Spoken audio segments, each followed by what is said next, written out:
আমারও মাস্ক পরা ছিল, আমি খুলিনি, এবং আমরা একদম সচেতনভাবে গিয়ে 8 তারিখে আমরা এটা করলাম।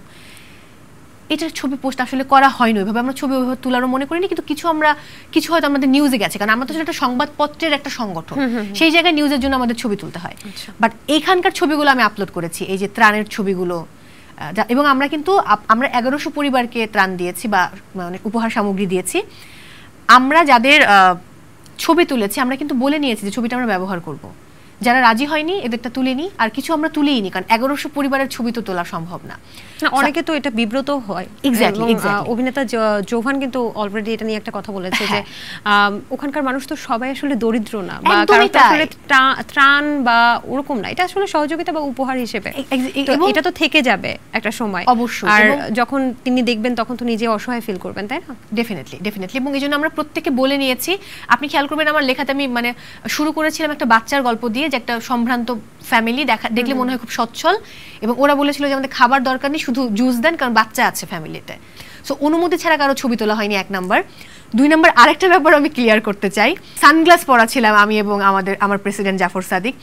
সো আমরা দুরাত ঘুমাই না। আমি বোধহয় 5 থেকে 10 মিনিট একটা ন্যাপ নিয়েছিলাম হচ্ছে ওই আপনার মেন রোডে বসে হেলান দিয়ে, ডিভাইডারের সাথে হেলান দিয়ে, আর ট্রাকের ওপরে শুয়ে 5 থেকে 10 মিনিট ন্যাপ নিয়েছিলাম। সো চোখ খোলা যাচ্ছিল না, চোখ বন্ধ হয়ে আসছিল, আর এত তীব্র রোদের মধ্যে 7 ঘন্টা বোটে, আর বোটে কিন্তু তাপটা বেশি লাগে, সো এই জন্য আমাদের সানগ্লাস পরা ছিল। সো এইটা যে কোনো অপরাধ হতে পারে, লিটারালি সয়ার আপন গড, ওই টাইমে মনে পড়েনি আমাদের। আচ্ছা, এটা নিয়ে ট্রোলের শিকার হয়েছে, এটা নিয়েও মানুষ অনেক গসিপ করছে যে সানগ্লাস পরে, মানে এটা ইভেন আমরা কিন্তু খাওয়ার সময়ও পাইনি, আমরা কিন্তু ওখানকার একটা প্যাকেট খুলে আমরা ওই মুড়ি এবং গুড় এবং ওই চিড়া খেয়েছি, লিটারালি আমরা প্রত্যেকে ওটা ভাগ করে খেয়েছি। আলটিমেটলি কারো কোনো ক্ষতি হয় না, ক্ষতি হয় কিন্তু সাধারণ মানুষের। আমরা যারা সাধারণ মানুষ, আমরা সবকিছুতে আমরাই ভিকটিম হই, অন্য কেউ কিন্তু ভিকটিম হয় না। ফেনীবাসী জানে যে ওদের উপর দিয়ে কি গেছে, বাট আমার কাছে মনে হয় যে অতি দ্রুত সবকিছু ঠিক হোক, একটু স্বাভাবিক হোক পরিস্থিতি, আমরা আসলে সুন্দরভাবে জীবনযাপন করি, এটা মুখ্য। সারা রেহনুমা আপনাদের সাবেক বন্ধুসভার সদস্য এবং নোয়াখালীর জেলার, তাই তো? এবং তার একটা মৃত্যুর খবর কিন্তু আমরা জেনেছি, অবশ্যই আমরা গভীরভাবে শোক প্রকাশ করছি। সেক্ষেত্রে সাংবাদিক এবং তিনি মনে হয় নিউজরুম এডিটর ছিলেন একটা বেসরকারি টিভি চ্যানেলের। তো এটা নিয়ে একজন রাজনৈতিক ব্যক্তিত্ব, আমি যদি নাম বলতে চাই, তিনি হচ্ছেন সাবেক প্রধানমন্ত্রীর ছেলে সজীব ওয়াজেদ জয়। তিনি বলেছেন যে এর পেছনে রাজনৈতিক কোনো উদ্দেশ্য আছে, এবং এই মৃত্যুটার কারণ বাক স্বাধীনতার পেছনেও জড়িত। তো এটা নিয়ে নেটিজেনরা কিন্তু অনেক কথা বলছে যে আসলে কেন উনি এরকম একটা মন্তব্য করলো, সাগররুনি হত্যাকাণ্ড যখন হয়েছে তখন কি উনি এই বিষয়টা দেখেননি? তো আপনার কি এই ব্যাপারে কিছু বলার আছে, যেহেতু আপনাদের বন্ধু সবারই সদস্য তিনি? আমরা আপু মানে অনেকে বলছে সুইসাইড করেছে, আমি এটার সাথে আসলে একমত না, আমার মনে হয় না এটা সুইসাইড।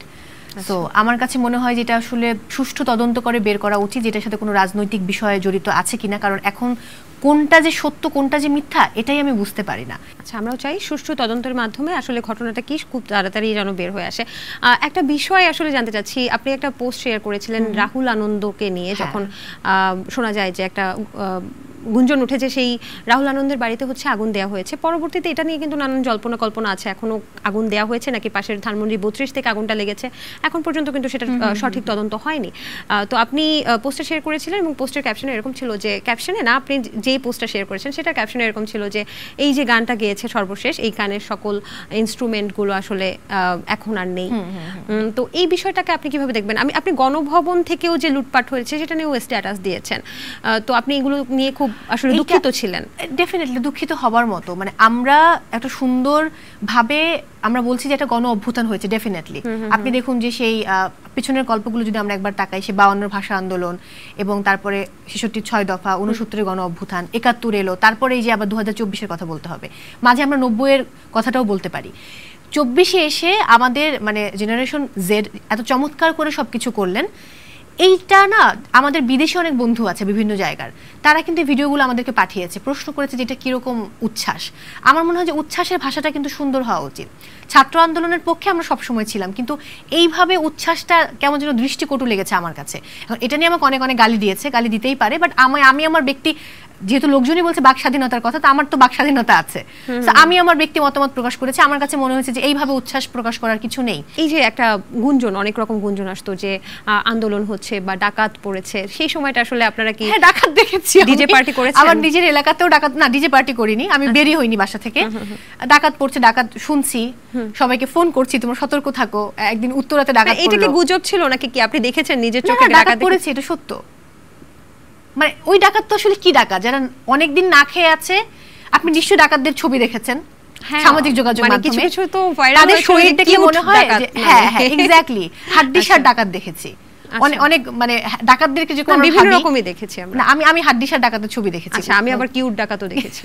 ওকে, অনেক কিউট, মানে মেয়েরা ক্রাশ খাচ্ছে রীতিমতো, এরকম ডাকাতও দেখেছি। আচ্ছা, ওরকম ডাকাত আমি দেখিনি। সাকিব আল হাসান নতুনভাবে বিশ্ব রেকর্ড করেছে এবং তার পাকিস্তানের বিপক্ষে একটা জয় হয়েছে, সেজন্য আপনি শুভকামনা দিয়েও একটা পোস্ট শেয়ার করেছেন। তো আপনি সম্প্রতি মনে হয় শুনে থাকবেন যে সাকিব আল হাসানের সম্পর্কে বা তার নামে আসলে মামলা করা হয়েছে, এবং সেটা নিয়ে কিন্তু আসিফ নজরুল স্যার উপদেষ্টা, তিনি কিন্তু বলেছেন যে এর আগে একজন ফুটবলারের নামেও কিন্তু মামলা করা হয়েছিল, তখন তো আসলে কেউ কথা বলেনি, এখন কেন কথা বলছে? তো এই সার্বিক পরিস্থিতিটাকে আপনি আসলে কিভাবে দেখছেন? আমি যদি আমার জায়গা থেকে ব্যাখ্যা করি, সেই জায়গায় ব্যাখ্যা করলে হবে যে সাকিব আল হাসানকে আমরা কেন চিনি, মানে ক্রিকেটার হিসেবে বিশ্বসেরা অলরাউন্ডার আমরা বলি। ব্যক্তি সাকিবের প্রসঙ্গে আমি যাব না, ব্যক্তি মানুষের এক একজনের মানুষ খুব আলাদা। সাকিব যখন বিশ্ব রেকর্ড করে তখন তো রেকর্ডটা বাংলাদেশের পতাকা বা বাংলাদেশের নামেই লেখা হয়। সো ওটা যদি সে নিজের জন্য করেও থাকে, তারপরে তো ওটা আমাদের জন্য করছে, এটা আমি মনে করি। আর আমার কাছে মনে হয় যে আগে কি হয়নি বা আগে কি হতো না, ওইটাকে ধরে এখন বিচার না করে যারা অন্তর্বর্তী সরকার, তাদের কাছে আমার একটাই চাওয়া যে সবকিছু খুব সুষ্ঠুভাবে হবে এবং সঠিক তদন্তের মাধ্যমে হবে। সাকিব যদি হত্যাকারী হয়ে থাকে তাহলে শাস্তি পাবে, সাকিব হত্যাকারী মানে না হয়ে থাকলে শাস্তি পাবে না। পিসিবির নতুন সভাপতি ফারুক আহমেদ, আপনি ইতিমধ্যেই পোস্টের মাধ্যমে তাকে কিন্তু শুভকামনা জানিয়েছেন। তো আপনার কি মনে হয় যে এই যে নতুনভাবে আবার পিসিবি গঠন হচ্ছে, তো সেক্ষেত্রে কি কি পরিবর্তন আনা উচিত? আমি যেটা আশাবাদী, ফারুক আহমেদ এবং সেই সাথে নাজমুল আবেদিন ফাহিম স্যার আছেন, আরও তামিম ইকবালকে আমরা দেখেছি, আরও অনেকে এখানে যুক্ত হচ্ছেন। আমার যদি সত্যিকার অর্থে বলি, টিমটা শুধু আমি না, আমরা যারা মানে স্পোর্টস হোস্ট আছি প্রত্যেকেই হয়তো বলবে যে একটা দুর্দান্ত পরিবর্তন হয়েছে এবং আমরা আশাবাদী যে ভালো কিছু হবে এটার সাথে। আসলে ডক্টর মোহাম্মদ ইউনূসের বর্তমান কিন্তু একজন সহকারী পদে একজনকে নিয়োগ দেওয়া হয়েছে, সেটা নিয়েও কিন্তু অনেকে বলছে কে এই ব্যক্তি, এবং জানা গেছে যে তিনি ঢাকা ইউনিভার্সিটির আইন বিভাগে 2015-16 সালের শিক্ষার্থী। এবং এই যে তরুণ প্রজন্ম রাষ্ট্র সংস্কার বা রাষ্ট্রের বড় বড় পদে যাচ্ছে, আপনার কি মনে হয় যে এটা কি আসলে রাষ্ট্রের জন্য ভালো হবে, নাকি অভিজ্ঞতা সম্পন্ন লোক থাকলে আরো বেশি ভালো হতো? না, আমাদের এখানে কিন্তু অভিজ্ঞতা সম্পন্ন লোকও আছে, অবশ্যই আছে। তো এখানে একটা মিশ্র ব্যাপার আছে। সো আমার কাছে মনে হয় যে একটা গ্যাপ ছিল এর আগে, তরুণদের কথাগুলো হয়তো ওই অভিজ্ঞ লোকদের কাছে গিয়ে পৌঁছাতো না। যেহেতু এখানে এখন অন্তর্বর্তী সরকারটা এমন যে আপনার 25 থেকে 85 বছর বয়স পর্যন্ত মানুষজন এখানে রয়েছেন, অভিজ্ঞরাও আছেন, প্রবীণ নবীন মিলে কিন্তু সরকার গঠন করা হয়েছে। সো আমার কাছে এটার যে পজিটিভ দিকটা, যে হ্যাঁ তরুণেরা কি চায়, তাদের দৃষ্টিভঙ্গি কি, তারা কিভাবে দেশটাকে দেখতে চায়, বা মডার্ন পলিটিক্স যে শব্দটা আছে, এটা বোধহয় এখন একটা সুষ্ঠুভাবে এটা আসলে বাস্তবায়ন করা সম্ভব হবে, বা আমাদের চাওয়াগুলো তাদের কাছ পর্যন্ত পৌঁছাবে। যেটা আগে একটা গ্যাপ ছিল, একটা শূন্যতা ছিল, একটা ভ্যাকুয়া, মানে কি বলবো, যেটা জায়গা তৈরি হয়েছিল যার জন্য হয়তো একটা ভয়াবহ লেভেলের গ্যাপ থেকে যেত, সেই গ্যাপটা এখন আর থাকার সম্ভাবনা নেই। কারণ তাদের ভাবমূর্তিগুলো বা তাদের কি মন্তব্য, তাদের কি মতামত, এগুলো কিন্তু এখন ডক্টর মোহাম্মদ ইউনূস পর্যন্ত পৌঁছাচ্ছে এবং তিনি ভীষণ রকম বিচক্ষণ মানুষ। আমার মনে হয় যে তিনি আসলে তার সেই বিচক্ষণতা দিয়ে সবকিছু হ্যান্ডেল করবেন। বিভিন্ন প্রোগ্রাম করছেন আপনি, হ্যাঁ, সেখানে কি প্রডিউসাররা, বা একটু প্রোগ্রামের আলোচনা করি, যে প্রডিউসার বা আপনাদের যে প্রোগ্রাম, যে অর্গানাইজেশন থেকে প্রোগ্রাম করছেন, সেখানে কি ভাইরাল ইস্যুটা এখন আসে, যে ভাইরাল হওয়ার জন্য চাপ দেয় আপনাকে কেউ? অবশ্যই দেয়। আমার ধারণা আপনিও এই যে প্রশ্ন করছেন, চাচ্ছেন যে কোনো একটা ক্লিপ এটা ভাইরাল হোক। না, এখনো চাচ্ছি না, একটু পরে যেগুলো করবো সেগুলো ভাইরাল হবে। তো এই চাপটা কেমন লাগে আপনার? একটা সময় তো আপনি অনেক বছর ধরে করছেন, একটা সময় নিশ্চয়ই এগুলো ছিল না। একটা সময় ছিল না, ভালো লাগে না, এটা আমার ভালো লাগে না। ভালো লাগে না। আচ্ছা, এটা আপনাকে আমি একটা ছোট্ট গল্প বলি আমার জীবনে। ডেফিনেটলি পুরো গল্পটা হয়তো বলা সম্ভব না। লাইক ওই সময়টা আমার যিনি অতিথি, আমাকে টকব্যাগে আমার প্রডিউসার বললেন যে মৌ, তুমি যেহেতু ওর ভাগ্যে রোস্ট পড়েছে, তুমি বলো যে আজকে তো আপনি রোস্ট বানাবেন, যখন ফেসবুকে আপনাকে রোস্ট করা হয় তখন আপনার কেমন লাগে। সো সে মানে দ্যাট টাইম তখন আমি রোস্ট হচ্ছি। এখন আপনি ভাবুন যে এই প্রশ্নটা ওকে করতে আমার কেমন লাগবে। তখন আমার ব্যক্তি জীবনে একটা ঝড় বয়ে যাচ্ছে এবং সেটা সাথে আমার কোনো মানে আমি জানি না, আমি হুট করে সকালবেলার ফ্লাইটে নেমে লন্ডন থেকে এসে আমি শোতে গেলাম এবং তারপর একটা আকাশ কুসুম একটা ঘটনা ঘটলো, ওই ব্যাপারে আমি যেতেই চাই না। কিন্তু একবার শুধু ভাবুন যে তখন ওই প্রশ্নটা করতে আমার কেমন লাগছে। আমাকে তো হেসে হেসে শো করতে হয়। আমি কয়েকদিন ধরে একটা কথা খুব কমন রেগুলারলি বলছি যে একজন শিক্ষক, একজন ডক্টর, একজন উকিল, একজন সাংবাদিক বা হোয়াটএভার অন্য যে জব করে, সে একটা শোক কাটিয়ে উঠে তার কাজটাতে আবার জয়েন করে। কালকে গিয়ে হয়তো সে ক্লাস নেবে, না হলে সে হয়তো নিরাপত্তা দেবে, না হলে সে চিকিৎসা করবে। তো আমরাও কিন্তু আমাদের শোকগুলো কাটিয়ে গিয়ে আমরা আমাদের কাজ করি। আমাদের কাজটা কি? সুন্দর করে মেকআপ নাও, গেট আপ সুন্দর হতে হবে, পশ কোনো কাপড় পরো এবং লিপস্টিক দাও, কাজল দাও, তারপরে হেসে দিয়ে ওয়েলকাম করো দর্শকদেরকে। দর্শক তখন আমাকে গালি দেয় যে তোর তো লজ্জা শরমই নাই এবং তোর তো কোনো মনও নাই, তুই কি? বাট ওটা তো ব্যক্তি মৌ না, ওটা হচ্ছে উপস্থাপক মৌ। আচ্ছা মৌ, আমার একটু জিজ্ঞেস করতে ইচ্ছে হচ্ছে, আপনি লাস্ট কবে কেঁদেছেন বলেন তো? আমি প্রতিদিন কাঁদি। একটা ছোট্ট র্যাপিড ফায়ার বলতে একটা গেমসের মতো। ওকে। আর নায়ক নায়িকার কোন বিষয়টা আপনার ভালো লাগে না? ভালো লাগে না, আমি কিছু নাম বলবো, আপনার বলতে হবে। ভালো লাগে না? ভালো লাগে না খুব কঠিন বাবা, সবাই আমার খুব কাছে, কিছু বলতে চাই না। এইজন্যই আপনাকে এই কোয়েশ্চেনটা করা, যেন পরবর্তীতে আপনাকে ধরতে পারে। আচ্ছা, প্রথমে তো শাকিব খান তো আসবে, সুপারস্টার শাকিব খান। কোন জিনিসটা ভালো লাগে না? এটা বলে তো আপনি আমাকে বিপদে ফেলবেন। একদমই না, এখন বাক স্বাধীনতা আছে। বাক স্বাধীনতা আছে, হ্যাঁ অবশ্যই আছে। শাকিব খানের সাথে আমিও করেছি, তাকে নিয়ে আলাদা করে ভালো লাগে না বলে ওই ভালো লাগে না জিনিসটা আমি আসলে পাইনি, কারণ আমি এত অল্প সময় তাকে দেখেছি। শোতে তো সে আসে, বক্তব্য দেয়, ভালোই লাগে, খারাপ লাগার কোনো কারণ নেই। কিন্তু শাকিব খান তো আপনাকে নায়িকা হওয়ার অফার দিয়েছে, আপনি তো রিজেক্ট করেছেন। তাহলে ভালো লাগলে কেন রিজেক্ট করলেন? রিজেক্ট শব্দটা আলাদা, তখন আমার বয়স অনেক কম, সালটা 2018। এখন তো আপনি অভিনয় করছেন। 18 না, 2020 না 18, হ্যাঁ 18। এখন আমি অভিনয় করছি। তখন আমি ওনাকে বলেছিলাম যে আমি নিজেকে তার যোগ্য মনে করছি না। তো মানে এখন কি আপনি সাহস পাচ্ছেন? এখন আই থিংক এখন পারবো আমি। এখন পারবেন? আচ্ছা, তাহলে কিন্তু এটা একটা প্রস্তাব ছিল। জায়েদ খান সম্পর্কে আপনার কোন খারাপ লাগাটা আছে? জায়েদ ভাই কি বলবো, এই যে জায়েদ ভাই ভাইরাল হওয়ার একটা প্রবণতা তার মধ্যে আছে, এটা খারাপ। উনি মানুষটা সহজ সরল, ওনাকে যে কোনো প্রশ্ন আপনি করে ফেলতে পারবেন। যেমন আমার সাথে অনেক প্রশ্ন নিয়ে ঝামেলা হচ্ছে, জায়েদ ভাই কিন্তু সব উত্তর দিয়ে দিবে, এটা একদিকে খুব পজিটিভ। আচ্ছা, বাট আমার মনে হয় যে ওনার এখন অভিনয় আরো মানে সে অভিনয় লাস্টে আমাকে বলেছিল যে একটা কাজ করে মনে হচ্ছে তার সে ভালো অভিনয় করতেছে, আগে মনে হয়নি। সো সে ব্যক্তি মানুষ ভালো, মানুষের উপকারে সে কাজে আসে। আপনি যে কোনো বিপদ ওনাকে ফোন করলে উনি ফোন ধরবে এবং আপনার উপকার করবে। তবে আমার মনে হয় যে এত ভাইরাল হওয়ার চিন্তা না করে মানে কাজের দিকে মনোযোগী হওয়াটা বেশি জরুরি। শাহরিয়ার নাজিম জয়ের, আপনার উনি তো একজন উপস্থাপক, পরিচালক এবং সাথে তিনি একজন অভিনেতা, ভালো অভিনেতা। ওনার কোন বিষয়টা আপনার খারাপ লাগে? ওনার কোন বিষয়টা খারাপ লাগে? এই যে সবাই না পরবর্তী ইন্টারভিউতে আপনাকে না জয় ভাইয়ের সাথে আমার এরকম হয়েছে যে পরে আমি খুব রিকোয়েস্ট করেছি, ভাইয়া প্লিজ আপনি এই পার্টটা দিয়েন না। জয় ভাই সবাইকে বিব্রত করে, এটা হয়তো খারাপ লাগার, বাট তিনি খুবই টেকনিক্যাল, অনেক স্টাডি করে বসেন এবং উনি ওনার মতো করে ওনার একটা ধারা উনি তৈরি করেছেন। আপনি জয় ভাইকে একটা প্রশ্ন করেছিলেন, আমি দেখে এসেছি, সেটা খুব মানে ভাইরাল, যে তথাকথিত ভাইরালের কথা বলছেন সেটা ভাইরাল হয়েছিল, যে আপনি কোন নায়িকাকে হাগ করতে চান এবং কিস করতে চান। আজকে আমি আপনাকে প্রশ্নটা ছুড়ে দিচ্ছি, আপনি বাংলাদেশের কোন নায়ককে হাগ করতে চান এবং কিস করতে চান? বাংলাদেশের কোনো নায়ককে চাই না। আচ্ছা, বাইরে হলে পরমব্রত চট্টোপাধ্যায়। হ্যাঁ। আচ্ছা, তাকে কিস করতে চান আবার হাগ? দুটোই করব। অর্ধেক করে আসবেন?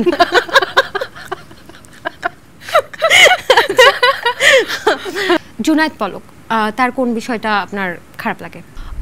ওনাকে নিয়ে, ব্যক্তি পলককে নিয়ে তো আসলে বহুত কিছু হচ্ছে, বাট জুনায়েদ আহমেদ পলক যদি একটু বলি, লাস্ট 1.5 বছর সামহাও আমি আইসিটি মিনিস্ট্রি কোনো শো করতে পারি না। আমি একটা প্রতিষ্ঠানের একটা এজেন্সির হয়ে কাজ করতাম, তো ওই এজেন্সির যিনি মানে সিনিয়র একজন, তিনি আমাকে একদিন ডেকে বললেন যে মৌ তোর সাথে কি কিছু হয়েছে? আমি বললাম যে না তো ভাইয়া। কেন? বলে না, আমরা তোর নাম প্রস্তাব করলে তোকে বাদ দিয়ে দেওয়া হয়। এখন এই বাদ দেওয়ার কারণটা কি এটা তো আমি জানি না, এটা আসলে উনি নিজে ব্যক্তি, উনি বলতে পারবেন। বাট আমার কাছে মনে হয় যে এত রাজনৈতিক কাজগুলো অনেক একটু শুদ্ধ থেকে করলে না অনেক ভালো কিছু করা যেত। আপনার কি মনে হয় যে উপস্থাপনের ক্ষেত্রে লবিং এর প্রয়োজন আছে? I don't think so. আপনার কখনো প্রয়োজন হয়েছে? না, আমার লবিং লাগেনি কখনো। কখনোই না? না, কখনো লাগেনি। আমি এটা বুকে হাত দিয়ে বলতে পারি। চিত্রনায়িকা অপু বিশ্বাস, অপুদের কথা বলার ক্ষেত্রে আরেকটু সচেতন হওয়া উচিত। আমি আপনাকে 1, 2, 3 এভাবে ক্রমানুসারে সাজাতে বললাম, ঠিক আছে? 3 জন উপস্থাপিকার নাম বলবো, পিয়া জান্নাতুল, শ্রাবণ্য তৌহিদা এবং নীল হুরে জাহান। উপস্থাপকদের কাকে কাকে আগে উপরে রাখবো? কাকে 1, 2, 3? 1, 2, 3 করবো। 1 নম্বরে নীল, 2 নম্বরে শ্রাবণ্য তৌহিদা, 3 নম্বরে পিয়া জান্নাতুল। এখানে আপু তো মডেল। আচ্ছা, এখন মানে পিয়াপুর প্যাটার্নটা আলাদা না, পিয়াপা আগে উপস্থাপনা করতো কিন্তু পিয়াপুর প্যাটার্নটা তো আলাদা। সো ওইভাবে একদম সব রকম উপস্থাপনা হিসেবে যদি আমি ধরি তাহলে আমি নীলকে প্রথমে রাখবো, তারপর শ্রাবণ্য, তারপর হচ্ছে। আপনি মুক্তিযুদ্ধ দেখেননি নিশ্চয়ই, আপনি সাম্প্রতিক সময় কি দেখেছেন যেটা আপনি আবেগ আপ্লুত হয়েছেন? আমি বন্যা দেখেছি, অনেকে ওখানে গিয়ে দেখেনি, আমি একদম প্রত্যন্ত অঞ্চলে গিয়ে মানুষের হাহাকার দেখেছি। এটার সাথে এই কোনো কম্পেয়ার চলে না, তুলনা চলে না। আচ্ছা, সবকিছু ঠিক আছে বলতে বলতে কি মাঝে মাঝে ক্লান্ত লাগে? অফকোর্স ক্লান্ত লাগে। প্রধানমন্ত্রী যদি হন আপনি কখনো, তাহলে কোন 3টা কাজ আপনি করতেন? আমি সবার আগে দুর্নীতিটা রোধ করতাম, কারণ দুর্নীতি দমন করতে পারলে সবকিছু অটোমেটিক্যালি চলে আসবে। আচ্ছা। এবং একই সাথে আমি যেটা করতাম, কারো দ্বারা বায়াসড হতাম না। ওই দেশ স্বাধীন হওয়ার পরে কিন্তু রক্ষা করার দায়িত্বটা খুব বেশি ইম্পর্টেন্ট। সো সেই দায়িত্ব বলে না যে স্বাধীন কি বলে, স্বাধীনতা অর্জনের চাইতে রক্ষা করা বেশি কঠিন। সো সেই কঠিন দায়িত্বটাকে আমাদের পালন করতে হবে, জেনারেশন জেডকে পালন করতে হবে। আচ্ছা, বেশ ভালো। প্রধানমন্ত্রী হলে কোন 3টা বিষয় আপনি করতেন না? করতাম না? হ্যাঁ, ডেফিনেটলি। এক নাম্বার হচ্ছে যেটা করতাম না সেটা হচ্ছে যে প্রধানমন্ত্রীর হয়ে এই যে হুটহাট জাতীয় সংসদে বসে কথা বলে ফেলা, এটা আমি বর্জন করতাম নিজের থেকে। যে কোনো একটা কটূক্তি করা, আমি একটা ভিডিও শেয়ার করেছিলাম, আপনি দেখেছেন কিনা, যে বাংলাদেশের একটা পত্রিকা, সেই পত্রিকাটা জনগণের শত্রু এবং তারা দেশের ভালো চায় না, দেশের জন্য খারাপ বয়ে আনবে, এরকম কিছু একটা উনি বলেছিলেন। একজন প্রধানমন্ত্রী কেন একটা ব্যক্তি প্রতিষ্ঠান নিয়ে কথা বলবে? তিনি তো প্রধানমন্ত্রী, সবার প্রধানমন্ত্রী।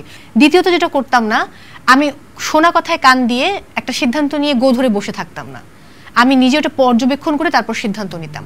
আর থার্ডলি হচ্ছে আমার আশপাশের নেতাগুলোর ক্ষেত্রে আমি চিন্তা করতাম যে নেতারা কি আসলেই পদের যোগ্য, আমি যোগ্য নেতাদেরকে বসাচ্ছি, এই যোগ্য নেতারা কি আমার দেশটাকে সুন্দরভাবে পরিচালিত করতে পারবে, এগুলো ভেবে চিন্তে তারপর আমি তাদেরকে দায়িত্ব হস্তান্তর করতাম। ছোটবেলায় বড় হয়ে কি হতে চাইতেন? আমি ছোটবেলায় নায়িকা হতে চাইতাম, বিজ্ঞানী হতে চাইতাম, ডাক্তার হতে চাইতাম, নার্স হতে চাইতাম, তারপর হচ্ছে জজ হতে চাইতাম। মানে আমার চাওয়াগুলো পরিবর্তন হতো, আমি কখনোই উপস্থাপক হতে চাইনি। কিন্তু আপনার বাবা তো আপনাকে মেডিকেল কলেজে পড়াতে চেয়েছিলেন। আমি ডাক্তার, এবং বাবা মা চাইতেন যে আমি ডাক্তার হই, আমি নিজেও ডাক্তার হতে চাইতাম। মানে আমার ব্যাপারগুলো চেঞ্জ হতো এক একটা সময়। হ্যাঁ, এখন তো আপনার বাবা সম্ভবত আপনাকে রাজনীতিবিদ হিসেবে দেখতে চাচ্ছে, তাই না? এই খবর আপনার কাছে আছে? আচ্ছা, ওই যে হাড়ির খবর। এখন এই হাড়ির খবরটা, বাবার স্বপ্ন আমি পূরণ করতে পারবো না, আমার রাজনীতি করতে পারেনি, এখন করেন? আমার কোনো ইচ্ছে নেই। কখনো না? না, কখনো প্রশ্নই আসে না, বাবা আমি মাপ চাই। আচ্ছা, প্রেমে পড়েছেন কয়বার? বহুবার। আনুমানিক মানে ক্যালকুলেটর না, এটা বলা মুশকিল। প্রেমে মানুষ বহুবার পড়ে। আচ্ছা, প্রিয় নায়ক কে, অপূর্ব না নিঃস্ব? দুজনেই খুব পছন্দের। মানে সিনেমার যদি দুটো অফার আসে, ধরেন অপূর্ব ভাই সিনেমা করবে, কাটটা লুফে নেবেন? মানে অপূর্ব নিঃস্ব সিনেমা করবে, কাটটা লুফে নিব? খুব, আমি স্ক্রিপ্ট দেখবো, ওই গল্পের সঙ্গে দুটোই ভালো লাগলো আপনার, কাটটা লুফে নেবেন? দুটোই নিয়ে নিব। দুটো কিভাবে? না, যে কোনো একটা নিতে পারবেন? না, দুটোই নিয়ে নিব, কোনো অসুবিধা নেই। টাইমিং মিলাবো। মানে এই জন্য উপস্থাপিকাদের ইন্টারভিউ না হচ্ছে সবচেয়ে কঠিন। কোন বার্থডে গিফট আপনার সবচেয়ে ভালো লেগেছিল? 2021 সম্ভবত আমি পাবনাতে গিয়েছিলাম 12ই নভেম্বর, খুব কাকতালীয়ভাবে আমার জন্মদিন 12ই নভেম্বর, আমার প্রথম টেলিভিশন উপস্থাপনা 12ই নভেম্বর, আমার প্রথম রিয়েলিটি শো এর উপস্থাপনা 12ই নভেম্বর। সো ওদিন হচ্ছে ওখানে যারা স্কয়ারের যারা কর্মীরা আছেন এরা আমাকে যেভাবে সারপ্রাইজ দিয়েছিলেন, সো ওটা আমার জন্য বেস্ট বার্থডে। আপনার কোন কাজটা করতে ভালো লাগে না তারপর আপনি করেন, মানে করতেই হয়? অনেক সময় শুটিং করতে ভালো লাগে না, যে অতিথিকে হয়তো আমার প্রশংসা করতে ইচ্ছে করছে না কিন্তু প্রশংসা করতে হচ্ছে, তখন খুব মেজাজ খারাপ হয়। আপনার কোন বদঅভ্যাসটা আপনি আসলে পাল্টাতে চাচ্ছেন? আমি পাল্টাতে চাই মানুষকে বিশ্বাস করার যে বদঅভ্যাস আমার রয়েছে, মানুষকে আপন ভাবা, সেদে সেদে মানুষের উপকার করা, এটা আমি বহু বছর ধরে পাল্টানোর চেষ্টা করছি কিন্তু পারছি না। মানে মানুষের উপকার করলে কি আসলে কষ্ট পেতেই হবে? আমার কাছে মনে হয় যে আমি জীবনে যে মানুষগুলো সবচেয়ে বড় উপকার করেছে ওই মানুষগুলো আমার সবচেয়ে বড় ক্ষতি করেছে। ক্যারিয়ার নিয়ে আপনার ভবিষ্যৎ পরিকল্পনা কি? পরিকল্পনা, উপস্থাপনা যতদিন করা যায় করব, তারপর হয়তো আমি মানে আমার প্ল্যানিংটা আলাদা। আমার মানে টিচিং প্রফেশনে যাবার একটা ইচ্ছে আছে, সেই জায়গা থেকে আমি হয়তো আরেকটা মাস্টার্স করতে দেশের বাইরে যাব, এরকম একটা প্ল্যানিং চলছে। আপনার কি মনে হয় উপস্থাপনার ক্ষেত্রে বয়সটা ম্যাটার করে নাকি দক্ষতা বা যোগ্যতা? দক্ষতা বা যোগ্যতা, ডেফিনেটলি। আচ্ছা, মন খারাপ থাকলে কি করেন? মন খারাপ থাকলে আমি প্রচুর গান শুনি, সিনেমা দেখি। আপনি কি এখনো ডিপ্রেশনের মধ্যে আছেন? ডিপ্রেশন শব্দটার সাথে আমি বোধহয় পিএইচডি করে ফেলছি। আমরা আসলে যতটা হাসছি, হ্যাঁ, মানে আনফেয়ার, ডিপ্রেশন, মিথ্যাচার, তারপর হচ্ছে মানে মিথ্যা ব্লেম নেওয়া, এগুলোর সাথে পিএইচডি হয়ে গেছে আমার, তো আম পারফেক্টলি ওকে। আচ্ছা, আপনার হাতে 5টা মার্কস আছে, 5 মার্কস। আপনি একজন অভিনয় শিল্পী নিজেকে এবং একজন উপস্থাপক, দুটোকে যদি 5 নাম্বার সমানভাবে ভাগ করে দেওয়া হয়, আপনি কাকে কত নাম্বার দিবেন অনুপাত যদি করা হয়? অনুপাত করা কঠিন। উপস্থাপক এবং অভিনয় শিল্পী 4:1 দিব। উপস্থাপনায় 4 দিচ্ছেন? আমার তো এটাই পেশা না, আমি এটাই করি। আচ্ছা, তাহলে 1 খালি অভিনয় শিল্পী হিসেবে। হ্যাঁ। আচ্ছা, এই যে আমরা নতুন একটা রাষ্ট্র পেয়েছি, বলা যায় যে নতুন বাংলাদেশ পেয়েছি, জেনজির মাধ্যমে সবাই বলছে, তো আগামীর বাংলাদেশ আপনি কিভাবে দেখতে চান? আমি চাই যে আমি যে হঠাৎ করে বলে ফেললাম না, আসলেই বাক স্বাধীনতা আসুক, সুষ্ঠুভাবে সবকিছু চলুক, আমরা সুন্দর জীবনযাপন করতে পারি, দেশে কোথাও গেলে যেন আমরা একটা সুষ্ঠু বিচার পাই, প্রত্যেকে যদি আমরা প্রত্যেকের কাজটা সঠিকভাবে করি, তাহলে না এই অরাজকতা হবে না, মানে সহিংসতা হবে না, আমরা একটা সুন্দর রাষ্ট্র হিসেবে জীবনযাপন করতে পারবো, একটা সুন্দর সমাজ গঠন করতে পারবো। এবং নিরাপত্তাটুকুও কিন্তু খুব জরুরি। আমার এখন মানে এই যে সবকিছু মিলে যে অবস্থার মধ্য দিয়ে আমরা গেছি, একটা ট্রমার মধ্যে ছিলাম, নতুন করে আমরা আবার বাঁচতে শুরু করেছি। সো নতুনভাবে যেন আমরা আসলে এই নতুন স্বপ্নটাকে ক্যারি করতে পারি লং টাইম, এটা আমি চাই। দর্শক, এই ছিল দ্য টক রুমের আজকের আয়োজন। আশা করছি আপনাদের ভালো লেগেছে। আগামী পর্বে আপনারা কাকে দেখতে চান অবশ্যই কমেন্টসের মাধ্যমে জানান। আর সবাই ভালো থাকবেন, সুস্থ থাকবেন।